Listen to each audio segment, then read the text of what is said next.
Coming up on episode 70 of Creative Writing, I'm talking with Alex Evjen all about Pinterest best practices. I can't go back to sleep, it's almost light. These restless thoughts have kept me up again tonight. Hello, and welcome to Creative Writing. This is episode 70, and I'm your host, Kirsten Oliphant. This is the podcast for writers, bloggers, and creatives who want to build an online platform without being smarmy. And I'm so excited for today's episode because not only are we talking about Pinterest, something I'm super excited about, we are talking with a Pinterest expert who is on like a first name basis with the Pinterest founders and has been to Pinterest headquarters for training. Very fancy stuff. But I actually got to meet Alex this weekend when I spoke at Blog Her Food. And it was so fun because we really hit it off in the episode and had a lot of fun, and we hit it off in person, and it was just great to see her. So I'm really excited to bring you that. I also, at Blog Her Food, got to meet Christine Pittman from episode 67, and I saw her from a distance, but didn't get to say hi to Maria Ibrahim. Hey, Maria, how are you? And also, I got to meet and speak with Jennifer Pierce from episode 69. So this is kind of concluding the food bloggers being super smart. And actually, Alex is not a food blogger. She spoke about Pinterest there, but she and I were I was like, high five for the non-food bloggers talking at Blog Her Food. But it was a really fun conference. Great to get to meet people. I got to meet Freddie Prinze Jr., which I think somehow, I don't know what I was doing the years his movies were big, because it's not that I didn't like him, but I didn't have like the heartthrobby thing everybody else did. So it was really great to meet him. He did a great job talking. He has a cookbook out. That's why he was at Blog Her Food, and had a lot to say about when people tell you no and how fear is a motivator, but also people telling you no can be a great motivator. Just really encouraging. And I got to meet someone I have admired for years, which is Carla Hall from Top Chef and The Chew. So just a really fantastic weekend away. A few more things before we get started. Today, October 10th, it's a Monday, I'm starting a 2-week free Twitter challenge. And it's geared toward people who don't like Twitter mostly, or who are not using Twitter or don't see the point in Twitter. So my hope is through this free 2-week challenge, I'm going to help you understand more about the platform and learn to love it, or at least like it a bit more. Okay, I'm not requiring that you learn to love it. I hope that you do. But this is the first time I've done this challenge, so I don't know what's going to happen. That's my goal. That's kind of how I'm building it. It's going to be daily emails to you with actionable tips and some information. Plus, we've got a Facebook group, because you can't really talk in a group in the same way on Twitter. So we have a Facebook group to talk about Twitter, where it's already really active, and we've got people in there. We're talking about just what we share on Twitter, what our fears are, and we'll be talking about the daily challenges.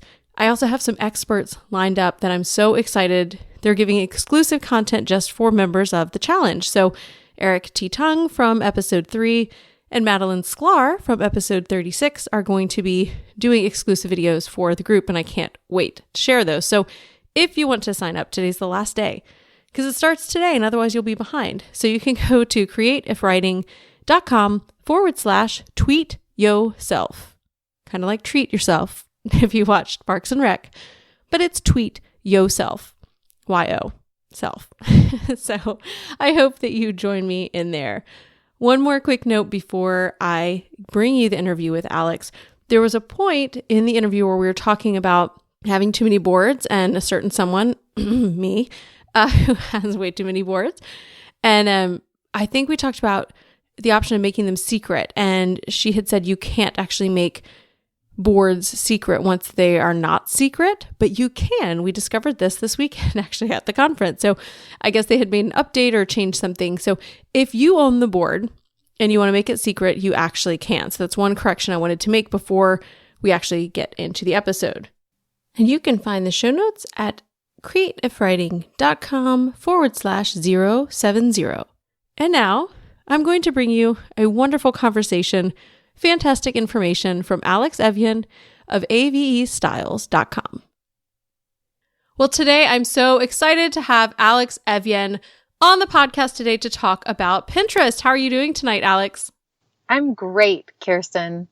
I'm really excited to have you, but I got a little bit intimidated, I have to say, when I went to check out your Pinterest profile, because you have almost 1 million followers. And I was like, oh my gosh, I don't even know where to start asking you questions, but I have a lot of them. So we are going to dive into Pinterest tonight, and I'm really excited that you're going to share what you know with us, because obviously you know a lot. Well, thank you. Happy to be here and happy to share. So I like to kind of hear where people are now, like what you're up to, but also kind of the journey behind it, because it helps people understand like where you came from and how in the world you got to be kind of doing what you're doing, and also how we'll talk more in detail later about how you got to have 1 million Pinterest followers. But yeah, tell me a little bit about kind of your business or brand, and then the journey that took you to where you are. Well, I started as a normal average user of Pinterest, like everybody else. But I would say I was an early adopter because I started using it in 2011. And Pinterest didn't really hit its peak in popularity until about 2012. So I would say anyone who joined in 2011 or even 2010 is an early adopter. And I was using it because I had a personal fashion styling company, where I would meet with men and women and we would go through their wardrobes, and I'd do some personal shopping for them. I loved it. And I would bring this bulky binder of magazine clippings, and we would go through it, and I would help try to understand their style using these magazine clippings and having them pick out, their top 3 favorite looks. And then Pinterest came around, and I thought, oh my gosh, this is so much easier. We can just get to know each other, and I can understand your style, and I can share shoppable products with you all through the internet. And whether we were using a computer and meeting at Starbucks face to face, or it opened me up to virtual styling. And so I started building my business with Pinterest as a way of consulting and helping people find their style. So I was just an avid user of Pinterest, and Pinterest caught on to my obsession. And in fact, it was in their very early days. And Ben actually emailed me and was like, hey, we really like that you're contributing so much to Pinterest, because I was just scouring websites and adding all this content. And they said, would you be interested in curating a board that was about spring style? Like, share your favorite spring styles with new users of Pinterest. And so I did that, and they loved that, and they recommended me. So awesome. Yeah. I mean, I think I grew obviously with some help from Pinterest, but I also grew because I just genuinely loved the platform for what it could do for my personal styling business. That's so cool. So you went from like bulky binder everywhere to like, here's a tablet, and we can just like, or we don't even have to meet. Like, you can just look online and like look at boards like that. I can't imagine how much easier that would have made your life, like going from that switch. Now, is he the founder? You're on a first name with the founder. Yes. Ben Silverman is the founder of Pinterest. Well, he's a co-founder, actually. Okay. You know, Ben's calling. It's fine. I've actually talked to a few people. Like, I talked to Holly Homer recently, and she's kind of a friend, and she was saying she started using Facebook Live like crazy, and Facebook called her and was like, hey, come out to the secret like Facebook Live thing. So it's really fun. Like, for people listening, you can't be an early adopter anymore of Pinterest. It's been around. But like, when platforms start doing new stuff and you jump on board, they really like it, and they might actually call you and help you out and get you to go, to LA to some little conference, or to feature you as a featured pinner. Like, you just don't know. So I love that you were just using it organically, and it became this thing. I was using it in 2011, but apparently not enough. And it took me years to know that you were supposed to pin your own content. Like, this was like news to me. And I was like, I've had this blog forever. What in the world? So for you, did the blog come second then to kind of what you were doing on Pinterest, or was that like a separate thing?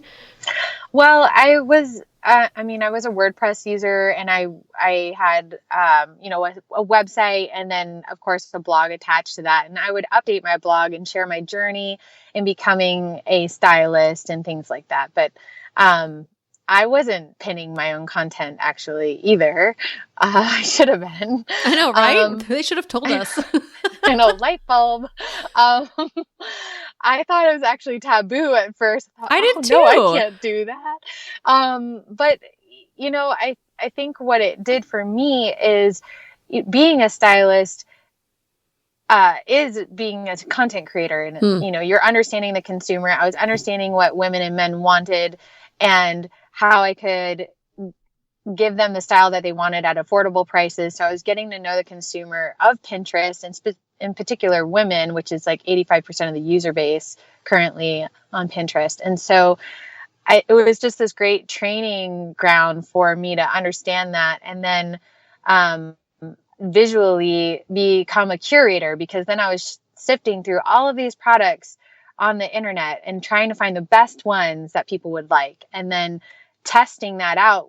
I didn't even realize it, but I was pinning that to Pinterest, and then the community was kind of like crowdsourcing what was the best thing, right? So if all of a sudden everyone pinned that striped shirt, then I knew, people really like stripes. And so it became this litmus test of what people wanted. And then I became a content creator, and I would kind of listen to what my audience wanted and create content, not just around them, of course, or what I like too, but I think it honed my skills in just being an art director and stylist. And that's what I love to do now. I love writing and blogging, but I really just love creating imagery.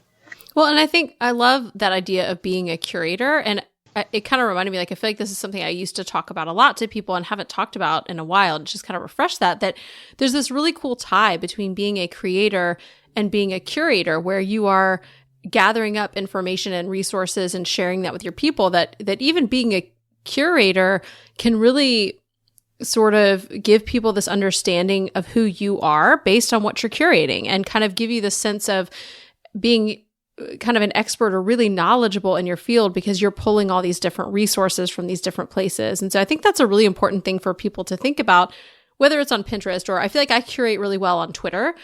I have different lists of people who are putting out different content, and I will share that with my people. So like Twitter is one of my big curation places where I'm trying to pull these links. And then I noticed people were adding me to all these lists of like social media experts. And I was like, really? Like, I'm just sharing other people's links. But there's something that's really special about curating. And that I think also can tie into, like you were saying, like the curation can also kind of help inform the creation, which is kind of a cool thing. So they go really well hand in hand. They do. Absolutely. Well, so, okay, Pinterest early adopter, how they've changed so much. Like, I feel like this year, all of the platforms are driving me crazy with all of the changes this year. I'm like, can you guys just calm down, all of you? But how has it been to kind of start out there and then move with Pinterest through all the different changes? Because it's been through so many. And this year, I feel like there's like subtle ones, but they've had all these algorithms that they introduced and different things. So how have you continued to kind of grow and use the platform once it became more established? Yeah, that's a great question, because I actually am feeling what you're feeling. Even though I'm a regular user, I thought, oh my gosh, what happened this year, Pinterest? What's going on? I need to catch my breath for a second. Yeah. And, I mean, the one thing that's been consistent is I log in on a daily basis and I interact with the community daily. And I think that a lot of people that I meet in the blogging world or in social media world, they kind of pushed Pinterest aside, and they've just, said, oh, well, it's just this place for DIY and mom bloggers and food. And they don't really see it as much of anything else. But Pinterest, when it first started, I think it was trying to be this social community still. So it got classified as social media, but as it has evolved, it's really become a search engine, a curated search engine. And they've owned that, as they like to call it, a discovery tool, but it's a curated search engine in my world. And so that's what I have kind of done, is I've shifted my mindset and thought of it like the better Google, in a sense. The Google where if I search mac and cheese, I'm going to not just get Kraft mac and cheese. I'm going to get homemade mac and cheese, Yep. And so I'm logging in still daily. I'm interacting with the community. I'm still sharing and repinning other people's content for the most part, and not as much my own. So I would say like 90% of what I share is a repin, and 10% of what I share is a pin from my own site. And but I'm thinking about what people are wanting to find, and I'm thinking about helpful content, and I'm trying to not only create helpful content as a blogger myself, but sharing content that people actually want to see. I mean, I feel like there's a lot on Pinterest now. I wrote this article recently. It's like, remember when Pinterest was pretty? Because when we first started, I felt like people were better about curating. And then I think in 2013 and 2014, people just went crazy and they just started slapping text on things and like these clickbait approaches to driving traffic to their site, and they just junked it up. And then people have kind of pushed Pinterest aside. And now I'm hoping that people come back to it and see the power that it has to be a traffic driver to their site and to be like an incredible search tool to find the content you're actually looking for. And I think that's such a great description. And I know I'm always talking to people about why I love Pinterest, because it is one of those traffic sources where, unlike Facebook, like every now and then something I have goes viral on Facebook and I don't always even know who shared it. Like somebody shared it, and there it goes, and it's really hard to track. And then it's gone the next day, so you'll have this big spike. Whereas Pinterest, like I have posts that, I pinned the content from it. I posted it 3 years ago. I pinned it 2 years ago, have not repinned it since then. And it brings in like thousands of page views every month. And I'm like, there's no other platform that does that, where you set it up, you let it go. And if things have like good descriptions and it has a good image and and sometimes even not a good image. Like some of the things I'm like, why are you guys sharing this? Like, this is really ugly. Like this is from years ago, but I'm not going to change it because it's getting repins. But it has like legs. It's like a marathon of traffic instead of like this little spike or sprint of traffic. It's really amazing. Quick question. When you talk about going in there and interacting, are you just talking about repinning, or are you talking about actually like commenting? Like I assume no one's doing that, so I wasn't sure. And I always tell people it's like a great space. If you're an introvert, like this is the platform for you, because it's not social. Like you're not a social, but maybe you are. So maybe I'm doing it wrong. Like, are you interacting in that way, like where you're actually talking to people, or just talking about repinning content? Yes, I should say I'm mostly talking about repins. However, I do click the like button here and there, and comments. No, I completely agree with you. No one's really commenting unless they're trolls. So yes, comments, good. I don't know. But the thing is about Pinterest, the algorithm really likes power pins, which are pins that are made up of repins, likes, comments, and click-throughs. So comments and likes still actually matter, and you actually want them. It's just that we don't really do it anymore. Like, stop rewarding things we're not doing, Pinterest. Like, we're not doing that. Reward something else. They'll probably fix it down the line. Yeah, they will. And I actually remember when I was so frustrated in the early years that it used to be a terrible search engine. Like, you would search for mac and cheese and you'd get like pictures of wood piles and stuff like that. And you're like, what is this? Like, it was really, really bad. And I do remember when they switched it, and I was so glad, because I would be like, I want to make something for dinner. I don't want blazers. And why am I getting blazers when I searched for like 20-minute meals? Like, I don't understand how this is working. So it's really nice that it does actually work as a search engine, because you're right. Like, especially if you want something visual versus text, or if you want, like you were saying, that's such a great point, like a homemade recipe versus getting Kraft mac and cheese, like something that's SEO worthy over on Google may not be at all what you want. And so Pinterest has this alternative place for you to search. So I love that it does more than I think what people assume that it does. And I think once people get on there and see the power and see the variety of kinds of things that are actually pinned, I mean, even if it's 85% women, like there's still some great dudes with great boards and great content. I got my husband on Pinterest. Yeah, that's awesome. Yes. And so he started pinning like tree houses and stuff to like make around the house, which is awesome. And side note, he calls it pin interest, because apparently back in the day, I heard this too. The first time I heard of it, people thought the name was Pin Interest. And so He refuses to call it Pinterest. So he's on there, but he calls it Pinterest. And he's like, look what I found on Pinterest. And I'm like, so you've got to stop. He never change. Never change. Okay, so with this new algorithm and this power pins, like what are some of the things that are working right now that people can do and work towards, like in terms of having like a power pin or having pinnable content that's going to work and get engagement and repins? So I always tell people that, one, don't be mad at the algorithm. It's your friend.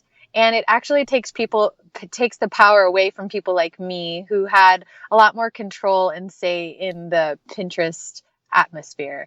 So you should be really happy about the algorithm. Everyone should. And the algorithm, of course, favors engagement. So I would say that the reason why you'll see that your older posts are performing better is because they already have years of engagement. And so when people are searching for social media information, that is going to surface higher just because it's a trusted piece of information. The algorithm thinks that this is really great content because people have already clicked through it a lot. It's become a power pin or it's a rich pin, things like that. So obviously we want to have all of our content do what our older content is currently doing. And that's just surfacing higher because of engagement. So we want to create evergreen content. And that's content that no matter what time of year this content, or in years to come, it won't become obsolete. It will be content that people want to engage with and want to repin for days to come, months to come, years to come. So that's why food does so well, is because I want mac and cheese not every day, but I can eat it several times a year for sure. So that's why food does really well, and that's why DIYs do really well. Things like fashion, it's harder because it's so seasonal. But if you worked really hard on some holiday centerpiece, let's say, or something that is related to Halloween, which is popular right now, that's still going to be helpful to your website a year from now when Halloween comes around again. So it's not to say that seasonal content isn't worth doing. It's just that you want to think about the longevity of the content, because Pinterest is so cool like that, where your content can have a really long lifespan. In fact, the half-life of a pin is 30 days, and the full life of a pin isn't reached until well over a year. So when you're sharing your content, when you're actually finally getting to pinning it on your profile, you really won't be able to see its full potential until a year from now or over a year from now.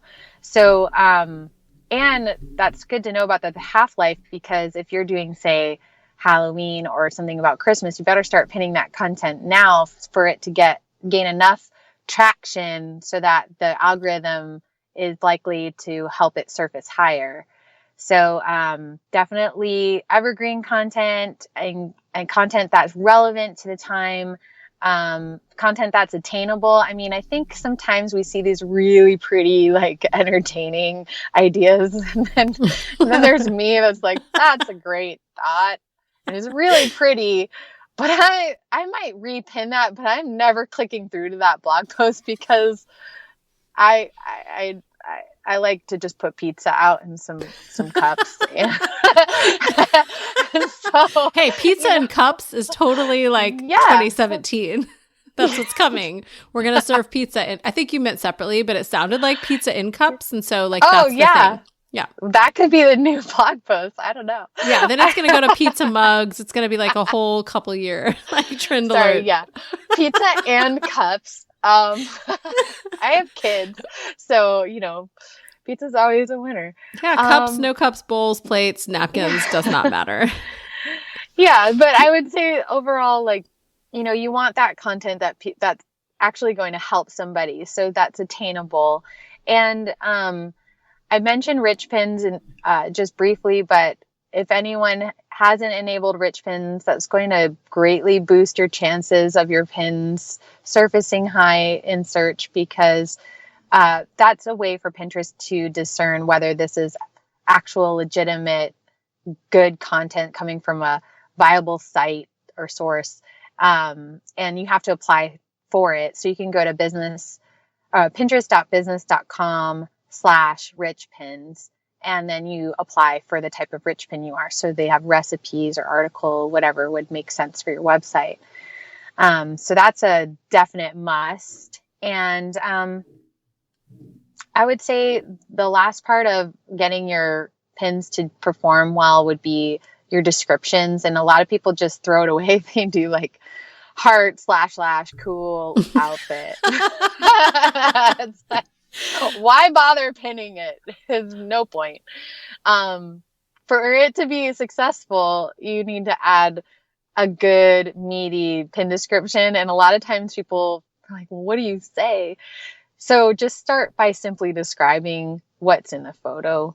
And then if you're really having a hard time, the next place I would go with that would be then tell someone how they could use it, why this is so helpful. So if it's a recipe, maybe say this would be a perfect meal or snack for a football game or tailgating party, or mention the fall or the season, things that would actually be searched or written for searching. So I'm trying to think of like a recipe right now, or pumpkin spice latte. That's a really popular thing right now. So, all the pumpkin, yes. Yeah, all the pumpkin recipes. So don't just say it's just a pumpkin spice latte, but say that it's a really fast recipe, that it only contains 3 ingredients, so it's easy to make. Say that it's gluten-free, sugar-free. I don't know. Those are really big buzzwords for people that have dietary restrictions. And even if it's a kid-friendly recipe, you might want to add that in there too. I remember back in the day too, like when I first started using Pinterest, and it was sort of, again, I didn't see it as social. I didn't see it as like followers or having any purpose other than I'm going to put pretty stuff places. And so like I would change descriptions and be like, I love this. So I just went through and like cleaned up old boards and like deleted a bunch of boards. And I was like laughing so hard because there were all these like terrible descriptions that I had written myself, like as notes to myself. Cause I was like, this was my thing where I'm like collecting ideas. Right. And that's what the idea of Pinterest was. But it's much better if you don't change description. Like, I thought I heard that you can't change descriptions anymore, but I don't know if that was a rumor or just one of the, they've had so many changes this year that I feel like I've had a hard time keeping up, which actually I'll ask you, like, what are some of the biggest changes that have taken place this year that people kind of need to know about? And also, how do you feel about them? You can be honest. Well, to answer your one question about can you change descriptions, you can still change your descriptions. It's just that if someone were to repin that, or if they repin that in the past, they either I love this, continued on. Which you don't want. No. Or they made it their own. So, but if you want to go back and change that, you can. I would say it's not worth your time to go back and change all of those pin descriptions, all of the pins, the thousands that you probably have. But if it's something that's currently driving traffic to your site, like that article that you created 3 years ago or 2 years ago, go back and change that description and beef it up. And you could even go find that pin, repin it again to that same board and bring it back to life and add another description to it. And what's great about that is instead of uploading or re-uploading that same image and essentially creating a brand spanking new pin, it's better to just repin that old pin and breathe fresh life into it with new words. And better words than I love this. I love it. Maybe they'll come up in like the search if people are searching for love. They're going to find like whatever, like this coffee mug, that. Yeah, and I should say, don't just stuff. I've seen this where people just stuff a million words that they think are hot. Like the most popular search word on Pinterest is chicken. So don't just go put chicken in your pins and hope for the best. I feel like I see that with Instagram with hashtags, like, and where people will stuff all these hashtags in. Like they'll do those like services where there's like kind of a copy bank of hashtags and they copy and paste a bunch in there, and it's like purses, hair, like all the things that I guess are searched well. And I'm like, this is a picture of your child. Like, why are you hashtag purses on here? Yeah, I haven't seen that as much on Pinterest. But again, like I feel like Pinterest kind of like really cleaned up its image. And then, They did. but then I wished they would stop messing with it. Like this year, I'm like, can you just stop the tweaking? I like you how you are. Yeah. And then I feel old because I don't like change. Like maybe I'm just, I feel like those old people are like, stop changing all this stuff. But I do feel like they changed the board covers. Right. That was the most recent one. And then, of course, there's all these tutorials about how to make your board covers pretty. And I've heard a lot of debate, like in Facebook groups, about like, do this because it looks pretty. And it does. I've seen a couple of people who have done this with their board covers where they're really beautiful. But somebody else was like, well, hey, in 3 months, they're going to change it again. And then you're going to have these like weird like pins on your board that you just made to create a board cover that was pretty. So what are some of the other changes that you feel like are significant that have happened the last year or two? Yeah, so I would say, well, the board cover, I mean, they changed the interface. It looks beautiful. They rounded the edges of pins. And I think that when you sign in to a desktop or on your mobile, they've just made it clearer to see the photos. But I think that the cover images, taking those away, what that's done is not necessarily taking them away. They still are on desktop, and you can see glimpses of people's style, a glimpse of the board on the iPad and so forth. But what that means for you and for me is that we need to be curators of style and our brand through and through. So you might see this snippet of a beautiful image and then this ugly picture of pasta.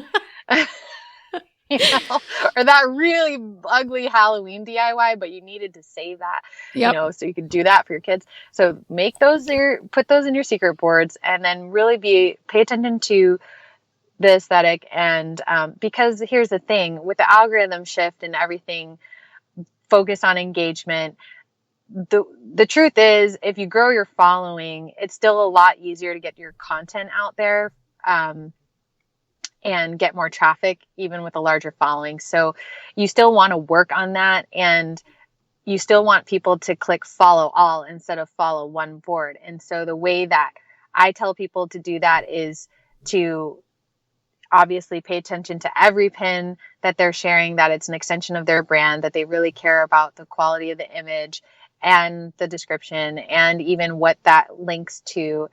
Yeah. And so I would also say that it's important to limit the amount of boards that you have. And this might be super painful information, but you really only want to stay to 25 to 35 boards because... No! Yeah, I know. I'm so sorry to break the news to you. But here's the thing. The reason why is because, so with that algorithm shift, and you're wanting people to click follow all so you can grow your following, but also the algorithm is suggesting boards, right? And so the boards that they suggest to people are going to be these highly engaged boards that they know, ooh, Kirsten's really beefing up this board. She's adding content to it every day. People seem to like the content, so we're going to recommend this board to people. And so it's a lot easier if you're logging in for 10 to 15 minutes a day, let's say, and interacting in a community and repinning to pin to general categories, broad categories, than it is to have a Halloween board and a Christmas board and all that. Because you know what? That Halloween board is pretty much is stagnant for, you know, the majority of the year, except for 3 months. And so it just sits there. And then what the algorithm is doing is it's kind of scoring your profile, just how Google scores your website. Pinterest scores your profile. And so it's like, okay, well, how are you doing? How are your boards doing? Oh, wait, it looks like you have about, you know, if you have a ton of boards, that could mean that you have about 30 boards that just sit there. And that's not really a profile that Pinterest wants to recommend. And those are definitely not going to be boards that they recommend. And so with that algorithm shift, I think that means shifting to general, broader topics of your boards and adding a lot of content to that.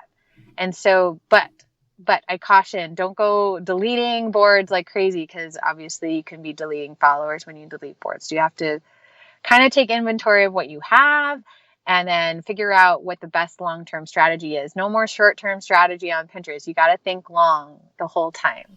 That's such great advice. But now I'm like, okay, so I'm asking for a friend who has 85 boards. It's a friend. Start looking you up right now. No, stop it. Don't go. But yeah, so my friend who has 85 boards, what do you do then if you're not going to delete boards? Do you make them secret boards? Does that eliminate your followers? Like, how can you clean that up? Because I feel like the advice I used to hear from people, and I'm, again, used to just use it as a user, like I would just create a board, like I want a mac and cheese board. That's just going to be what we go back to. I think the mac and cheese every time. But I would create a mac and cheese board. And then, people would say, like, create a board. Like, if you have pins that do well, create a new board for that type of thing. And so it was all about more and more boards. So for those of us who have too many boards, and my friend, what do we do about that? Help. Yeah. So here's the bad news. You can't take a live board and make it a secret board. So there's no going back. You can delete the board or you can move those pins over to another relevant board, so that the content moves over there. But then obviously you would have to delete that board and potentially lose followers. Maybe not, though. You just have to check your analytics to see who's following what boards. And you can use approved third-party applications like Tailwind or Curate to get more in-depth information on who's following what board, so you can have all the information before you click delete. But I think that this is obviously the information we have now. So for the new users who are joining, I would say I recommend these general board categories and names. But if you have 85 boards, chances are people probably didn't click follow all 85 boards. I think you probably have certain popular ones, so you could just go ahead and start migrating some of that content over. If you have boards that you're not even adding content to, what's the point of keeping it there anyway? Because one day I might make that thing. That's what we're all saying. Don't delete the pins. Move the pins over before you delete the board. Move your content over. No deleting pins. Never. So I'm updating my migrate the content. Okay, updating to-do list. Must go. Help my friend clean up her act over there. Well, I feel like I've already gotten a whole bunch of actionable tips from you, but like, what are some of do you have any other things that we haven't even discussed? Like any other tips for kind of Pinterest success? Like we haven't even touched on group boards or who to follow or how active to be. Like I hear people being like 25 pins a day is the perfect. And then somebody's like 200. I'm like, oh my gosh. No. I'm sorry. I don't have time for 200 and I do it for a living. No, I also agree with that. 25 is a perfect number. I don't schedule my pins. I log in and I actually go find that content every day because I think it's important, but I don't think you get dinged for scheduling those repins if you want to do that in Tailwind. But I will say something about group boards that's really important to note.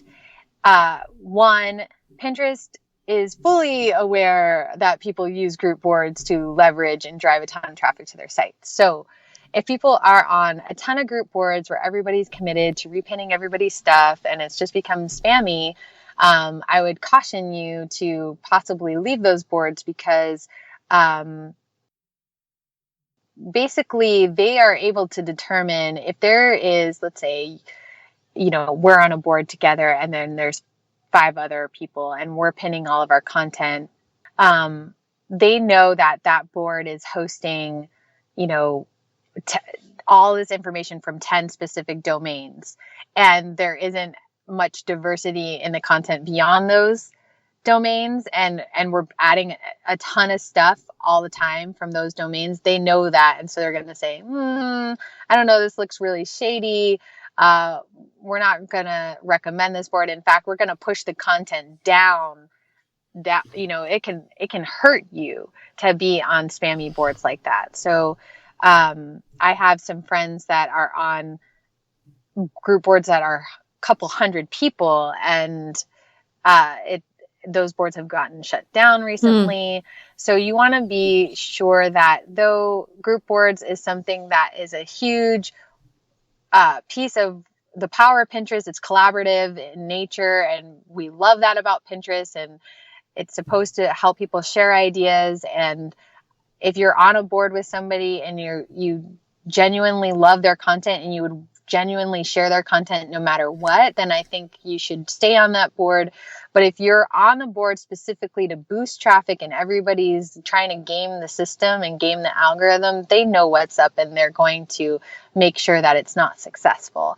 And in fact, you could have that board removed. So if your traffic is reliant upon this strategy, be warned that this could be ending very soon. I feel like on one hand, like this is really good. Like Pinterest is doing a good job keeping people from gaming the system. And then I'm also on the other hand, like stop being Big Brother. Like, yeah. But it is, I mean, I feel like I understand that because I am, once you're kind of in this blogging community or the social media community and you find, like, I remember connecting with bloggers for the first time because I blogged in a vacuum, right? I just blogged. I didn't know anyone else who blogged. And so when I actually connected with bloggers, and then I found out there were Facebook groups for bloggers. And I was like, what? This is this whole new world. And then I got into some of them and I was like, what is this? Where they're like these threads, like this is how people are getting comments on their blogs because there's a thread where you leave a blog post and everyone has to go comment. Or the same thing with pins. Like everybody has to go repin every pin in this thread. And it like, at first it sounded really exciting. I was like, cool. And then after like a month, I was like, this is the worst. Like this is killing my soul and it's not doing anything. None of these people care. They're not reading my blog post. They're just coming in to write a comment because they have to, because they're part of this like group where you do this. And so on the one hand, like I really love it when things work for me on Pinterest. But then on the other hand, like, so when they stop and they switch things up, because I feel like I don't game the system, but I am, I find things that seem to work and then do them. And then when those things get dinged, I'm like, well, but I liked it when it worked for me. Why did you stop that? So I like that they are, rewarding more organic stuff, but then it also stinks when you have built a certain strategy. And whether that's Facebook or Pinterest or anywhere, when they add in an algorithm and change things, it shakes things up and we have to all get used to it. But generally, I feel like they are all trying to reward actual organic use. And so we should be happy, even if it cuts your traffic in half. And, sometimes that happens if you're not like being spammed. Like you could be a fantastic Pinterest user and then get, have that just fall under the, I don't even know what to say, but under that algorithms thing, you get trapped under there for that reason. But that's just life. So I like what you said about don't hate the algorithm. Yeah, don't hate the algorithm. And I think it protects the community, and that's their job, is to protect their community. But also, if at the end of the day, if we built businesses around this idea of creating content that's helpful for people, and we don't want to falsify our traffic either. We want to genuinely know if this content's working and if people like it. And I would hate to get a brand partnership on a piece of content and all of a sudden my strategy was reliant upon all this Pinterest traffic from these group boards, and then they take that away, and then all of a sudden my ad networks hate me, or my brand partnerships don't work out anymore. I mean, you really don't want to set yourself up for failure. You want to be true to what you set out to do from the beginning. And that was to blog because you're passionate about it, and to blog because you want to help people, and I think we just get caught up in like, do this trick and then get 10 million people. Yeah, we do. And it's, I think we all start out with like, not everybody, I guess, probably, but most people, I think, start out with like these great intentions. But sometimes it's so easy to get caught up in numbers. It's really like sexy and exciting. And then you see things that are working. But typically, and I feel like my story is similar to a lot of people, like you can do that for like a month or so. And then you're just like, you kind of hate yourself. You're like, you do. This is the worst. Or, I was in one group that was doing Google Plus stuff back when people did that kind of thing. Oh no. But it was one of those where it was like, instead of just picking a few that you liked, which I totally get, it was like every single one of these you have to go plus. And there were a couple of people who were like the worst Google Plus users ever, which is really saying something. And it was like these really ugly pictures and like no description at all. And I kept emailing the board moderator and being like, I'm not going to like this. Like, I'm not going to plus it. I'm not going to share it. I'm not going to comment on it. What, the same people keep doing this. Can you just kick them out of the group? And they're like, well, I really want it to be open. I was like, but they have horrible content. How, like, I can't live with myself. Like going through and actually recommending, like, but most of the stuff you can't, if you can find a good group where it's actually like, yes, I recommend this anyway. Yes. But some of these Facebook groups where it's kind of like, you have to do this, and there's people and they're just putting shady content in there, or, whatever it is, these best practices. I feel like, and especially my audience, like I always talk about not being smarmy. Like sometimes you get sucked in and you get a little smarmy, and then you realize, and you have to be like, okay, this is not me. This doesn't feel good. And this isn't good. So this conversations help me see like, okay, because Pinterest has really, some of the algorithm shifts have really hurt my traffic. And I don't feel like I was spammy or gross. Like I was like, I'm really pinning good stuff. Why do you hate me, Pinterest? But it's good to see the bigger picture and some of the things that they're cutting out. And okay, so I have to say also, I really love like your style and the way you're talking about this, because when I've talked to people about Pinterest before, like, I just feel like you have a great, easy style for this. So what are some of the ways like you are helping people with Pinterest? Like I saw on your site that you have classes and different things. So could you talk a little bit about like what you offer in terms of helping people get Pinterest? So I put my passion about Pinterest and helping people with their Pinterest finally on video. And I have classes available to where people can watch them at their leisure. Some of them are just 10, 11 minutes long, and some of them are longer, like 25 minutes. So but they're broken down into just how to build your profile, how to drive traffic, just 4 simple, meaty classes that also have homework. And the nice thing about it is if you buy one class, you get to join a Facebook group with me, and you can ask me any question you want at any time, forever and ever and ever. And so there's continued support by me. I'll check in there weekly. I wouldn't say I respond within 24 hours, but definitely weekly, just to help you out. But I wanted to just make this information simple and understandable. I feel like Pinterest is such a beast, and there are a lot of different approaches. And so I wanted to put my approach down for people. Yeah. So if any of you guys are like really feeling Alex and her style, which I am. And also I have to say, like, there are a ton of people marketing these really super expensive Pinterest classes that are like, this will solve all of your world problems in Pinterest. And they're really expensive, and yours are super affordable. And also I think people have gotten a good sense of your style. So where can people, I'm going to leave links in the show notes, but where can people find and connect with you and also follow you on Pinterest? Yeah, well, you can first and foremost connected with me on my website, which is avestyles.com. That has nothing to do with my name, really. It's my initials and then styles. And I've thought about rebranding, but I never did it. So it's avestyles.com. And then my classroom is classroom.avstyles.com. So if you can't remember that, you can just go to avstyles.com and find classroom in the top nav. And on Pinterest, I am Alexandra Evian. So I'm really glad that you are linking, because Evian is very hard to spell. It's Evjen. And I get a lot of questions like, why don't you switch? But here's another tip. You can switch your username, but if you've been linked to a lot, if I switch it, I'll lose a ton of traffic. So sadly, I'm stuck with an unbranded Pinterest account.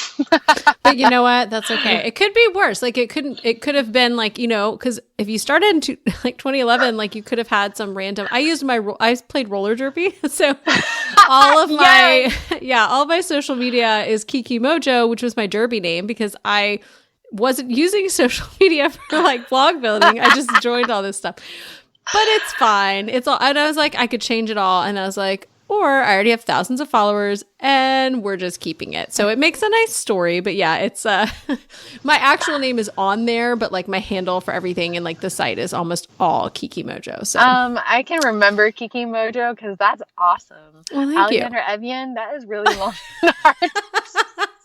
Well, I'll leave links in the show notes. People will find you and they're going to want to connect with you. Because you're obviously so much fun. Well, thank you so much for taking this time to just really break down Pinterest. I feel like I learned a lot, but it's also super accessible. It's not, I don't feel like I'm drowning in like Pinterest information. So thank you. Good. You're welcome. So happy to be here. I hope that was a information-filled, actionable episode for you. And if you're still struggling with Pinterest, I'm going to hold a free workshop. Now, this is kind of like the Twitter challenge. This is going to be for beginners. We're just going to talk about setting everything up, what's really important, the very, very basics. So if you're already on Pinterest and doing well, this is not for you. I will have something for you. But if you want to sign up for this very beginning workshop, it's going to be this week. If you want information on it, you can go to createifwriting.com/pin workshop. And it should be Thursday night. Those are the nights I can usually do things. So Thursday, October, it should be 14th. Let's see. Yep. I got my calendar. Nope. That's a Friday. 13th is Thursday. So Thursday, October 13th, we're going to do a Pinterest workshop. And if you sign up, you'll get the replay, even if you can't make it Thursday night. I know live events are really hard. So you've got two things to sign up for: the pin workshop, createifwriting.com/pin workshop. And also, again, last day for the Tweet Yourself challenge at createifwriting.com/tweet yourself. And if you want to connect with Alex, I hope that you do. She is such a genuine, fantastic person. You can give her a shout out on Twitter or go follow her on Pinterest. She's also on Instagram, which is a platform I've ignored for the last 6 months or so. But I was so thankful to have her and get to meet her in person. It was really fun because often I don't get to meet the people I interview in person. So really exciting stuff. Don't forget to connect with Alex by checking out the show notes at createifwriting.com/070 for episode 70. Thank you guys for listening. Thank you so much to Jasmine, Commerce of Jasmine, commercemusic.com for the music for this show. It's really nice to have music that's like, it's not mine. I don't own it. Jasmine owns it, but it's not on anyone else's podcast, if you know what I'm saying. So I'm really appreciative to Jasmine, and I want to have her on the show sometime so she can talk about what it's like to make a living as a musician, because I'm really curious. I want to know. I used to dream of being a musician. Didn't pan out. So I hope to have Jasmine on the show sometime. Thank you guys for being here, for being my super fans. If you can, leave a rating and review. Subscribe in iTunes. Listen in your favorite player. Give me a shout out on Twitter to show me where you're listening. I'm at Kiki Mojo on Twitter. I hope you guys get your Pinterest game on, and I also hope you have an inspired week.